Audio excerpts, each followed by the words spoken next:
Today we will discuss about the multiplication of two matrices. How multiplication of two matrices be possible?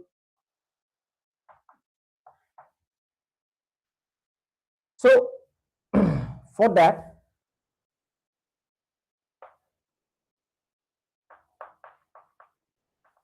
let A with order 2 cross 2 be a matrix B with order 2 cross 2 be the matrix. These are the two matrices. Now we need to multiply these two matrices A matrix B. अब multiply करना चाहते हैं तो पहले हम simple multiplication देखते हैं, उसके बाद हम डिस्कस करेंगे मल्टीप्लिकेशन की पॉसिबिलिटीज क्या है when we multiply two matrices or when the multiplication of matrices is not possible. यहां पर both matrices has same order, तो मल्टीप्लिकेशन इज पॉसिबल. तो पर मल्टीप्लिकेशन करने का प्रोसेस सेम रहेगा अगर ऑर्डर्स की वजह से अगर ये डिसाइड हो कि टू मैट्रिक्स के ऑर्डर मल्टीप्लाई करने के लायक नहीं है तो मल्टीप्लिकेशन हम नहीं करेंगे. तो उसके लिए हम करेंगे क्या, लाइक फर्स्ट जो मैट्रिक्स होती है will take the row and second जो मैट्रिक्स रहेगी हमेशा उसके हम column. Will take the row of the first matrix, we consider the row of the first matrix as well as उसी वक्त हम सेकंड मैट्रिक्स की कॉलम को कंसीडर करते हैं. इस रो के जो दो एलिमेंट्स हैं, इन दो element these two elements of row will multiply respectively the elements of the column of the second matrix. मतलब इस तरह से, जैसे the first element of the first matrix will multiply the first element of the second A into A. Similarly इस तरफ से row wise और इस तरफ से कॉलम वाइज हम मूव करेंगे. That the second element of the first matrix will multiply the second element of the second matrix B into C. बीच में हमेशा प्लस. अलजेब्राइक साइन क्या आएगा, ऑपरेशनल साइन रहेगा हमारा प्लस का हमेशा. तो ये हमारा मल्टीप्लाई करने के बाद जो मैट्रिक्स बनेगी उसका फर्स्ट एलिमेंट तैयार हो जाएगा इस तरह से. अब onward again first row will multiply the second column. अभी हमने फर्स्ट कॉलम से मल्टीप्लाई किया, अब हम सेकंड कॉलम से मल्टीप्लाई करेंगे. That A will multiply B and this second element will multiply with the second element of the second matrix जो next है यहाँ पर with operational sign plus B into D. तो इस तरह से हमारी A cross B या A into B the product of these two matrix की फर्स्ट रो हमारी तैयार हो गई. अब आगे चलते हैं. The second row of the first one similarly multiply करेगी one by one, पहले फर्स्ट कॉलम के साथ देन सेकंड कॉलम के साथ. तो first this one C will multiply the first element A,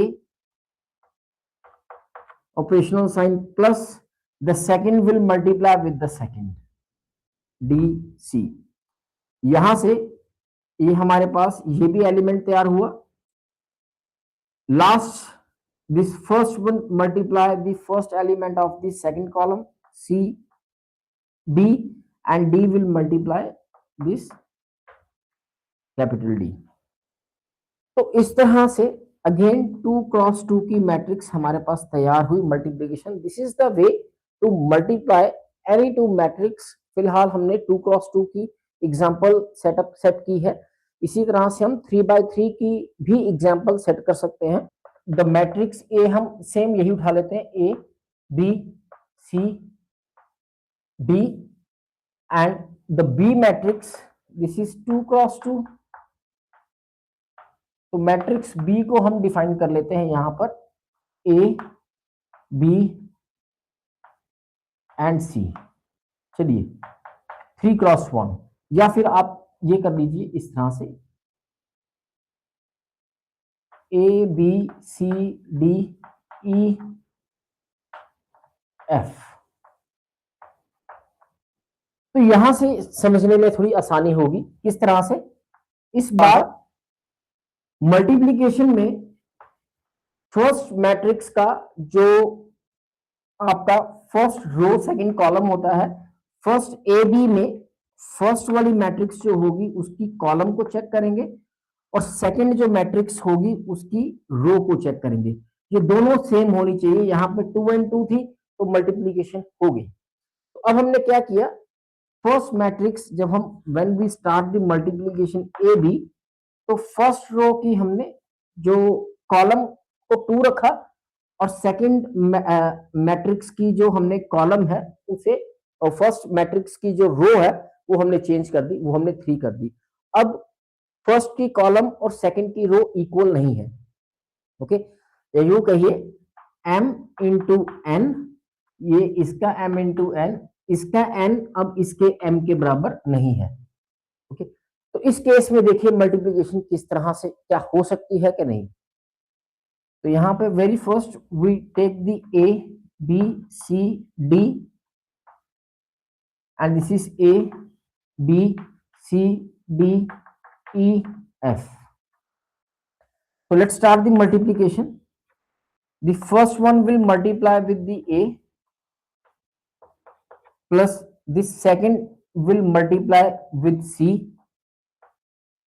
okay, but ये ई जो है अब अकेला रह गया, जबकि मल्टीप्लीकेशन में हर एक एलिमेंट को कॉरस्पॉन्डिंग एलिमेंट मिलना चाहिए अगर हमें मल्टीप्लीकेशन कंप्लीट करनी है।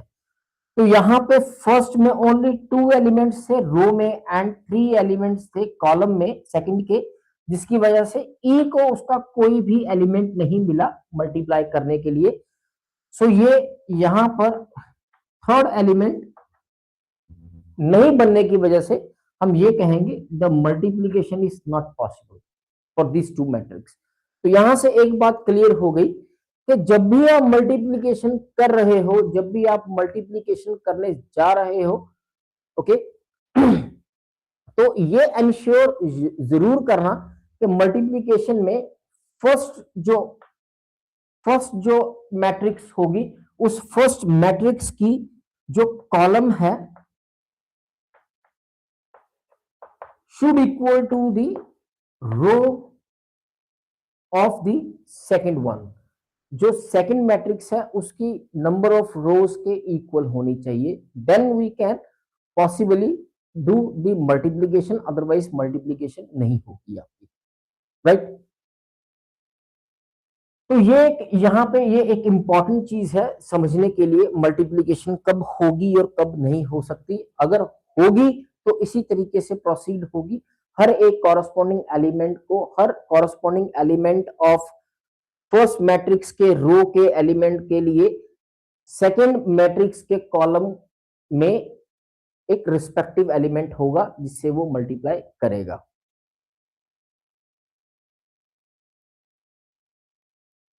तो ये एक इंपॉर्टेंट नोट है कि मल्टीप्लीकेशन में column of the first should equal to the row of the second. Order can be checked.